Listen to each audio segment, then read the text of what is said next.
In Dalian, China right now, Malibu Lagoon. Laurel, Montana, Yellowstone River, Exxon oil spill. We have returned to Santa Monica, California. In Pensacola, where we are. Lac Megantic, Quebec, Canada. Aruba, February 14th.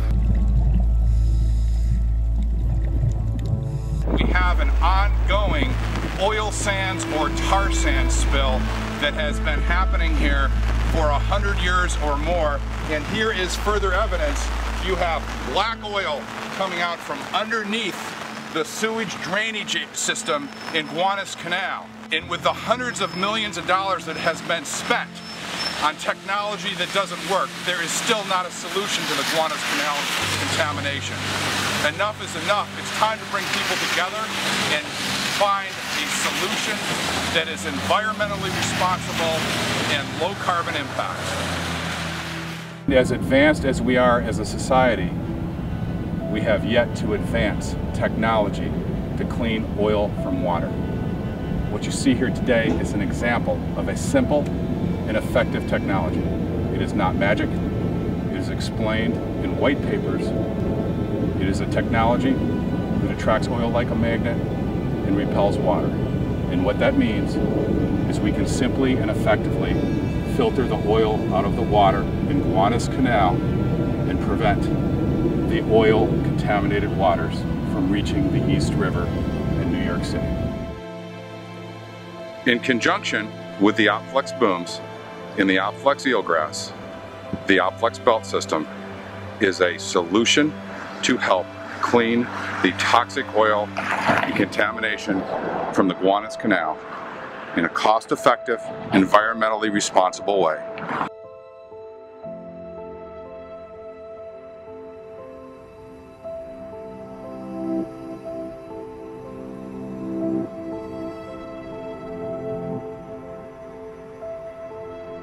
And how deep are these canals?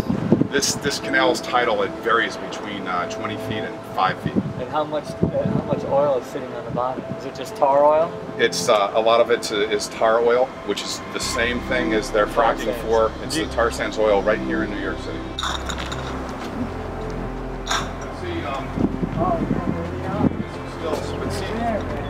See, it's all about surface area, and you got that open cell structure. If you had the conventional white round booms there, you'd have about 20 square feet of surface area. We have 10,000 square feet of surface area with what we put out there, and just like the human lungs. And so that means you can just collect how many? 100 times more waste? Yeah, 32. Yeah, about 1,000 times more. 1,000 times more waste with the same, basically using a product that takes up the same amount of space and weighs a lot less. Yes. Yes. What do you think? You're not going to go down there, are you? Yeah. Aren't you afraid? Not afraid of anything. This is, with all the stress I have, I do this for relaxation.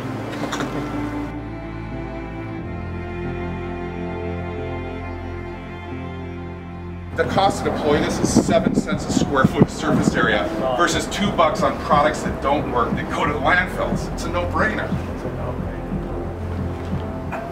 And the oil, the water column is what's beneath the surface, what's above the bottom. And instantaneous water samples from the surface tell you nothing. Because if you're a kid or a fish living here, you're not in the water for a split second. You want to know what accumulates over time, so that's why we're mimicking the human lung and other carbon life forms by seeing how much gets absorbed into the structure. So what you simply do is you take this off, and you can see, you cut this off and you see the contamination penetrating the open cell structure, and you simply just put this in a jar and you send it off to a lab, and then you get a fingerprint for what the contamination is.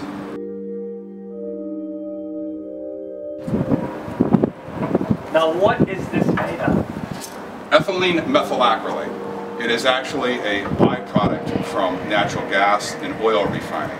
So we're taking what is a waste product and making it into something that can be used to help the environment. What would they normally do with that? This gets used in IV bags in the it's used largely in the medical device field, right? In surgery applications. It's basically creating an open celled material that can mimic the human lung. And it breaks down anaerobically. Yes, and there's an anaerobic additive, and we have all the graphs and data on that. When it's run in BP in the Gulf of Mexico, we used it about 25 to 30 times, and when they were done, the EPA tested it. It was not hazardous material, so it could go to a regular landfill where it biodegrades. So instead of other materials staying around 300-400 years, this will biodegrade in 5 to 8 years. What are these, Scott? Those are our versions of booms with surface area. So what you want to do is you create a barrier to block the oil as it comes, and then you put what our eelgrass, again using biomimicry, to remove the contamination. So we want to block and contain this contamination from going into the East River, where this comes out. So you block it and contain it, and then you absorb it and remove it. And what it does is it captures the oil on this side where the eelgrass can start to do its job. Yes. Okay. The OPFLEX behaving like a human lung, breathing the contamination and repelling the clear water. So it actually grabs a hold of the contaminants of the oil and lets the water just simply slip away. And you see the clear water coming out one drop at a time. Wow. Every time there's a storm here, where a hurricane flushes in the Gowanus Canal. And some of those stuff have been there for 70 years, 100 years. That's right, that's right. From other industries. That's correct. And it's mostly oil. And then, yes. Petroleum. And it's all combined, yes, it's almost all petroleum. And the heavy stuff here is heavy coal tar and asphalting. Everyone talks about tar sands and what's going on like it's someplace else, but it's right here in Brooklyn too. Right. And that's what's sitting on the bottom. That's exactly what's sitting on the bottom. I've been at this enough to see the waterways. Always respect the current and the water flow, because that's illustrating right there. It's catching a lot of contamination going right down the center of Gowanus, and you've got to stop that to keep it from spreading. Now, do they know you have this in here? Yes. The EPA does? Well, yes. And do they care? Well, some of the contractors last year kind of gave us a hard time. Yes. And I've been told that they don't want a recyclable, reusable product. Why? Because we're going to take away 80% of their revenue. They get their revenue from filling the landfills. It's a disruptive technology, and when you mean what you say and it's truly green, I did not realize. I was all excited about this recycling reusability, and I'm still in shock about the resistance being met by some of these entrenched contractors. We want to create thousands of jobs that are sustainable, that are green, that help clean the environment. And that are actually effective. That's right. What if we have a green technology that creates jobs, actually saves the government money? What if here this could be cleaned up for 80 million instead of 540 million? And what if 300 million could go to pay down the deficit, or 300 million could go to help healthcare and help people that need the help? That right there is a boom. It's actually worthless. It's meant to give people the feeling that they're catching oil on the other side of that boom. It's just a plastic sheath, but as soon as it rains, everything that's sitting behind it inundates it, goes over it, and comes down. It's absolutely ineffective, and it's used only to give people a false sense of security. If you don't have the science, then you don't have any. You have no credibility, right? Yeah. So, but we had the science to back us up, to back up our passions. If you don't have science to back up your passions, you're an ideologue. That's right. That's right.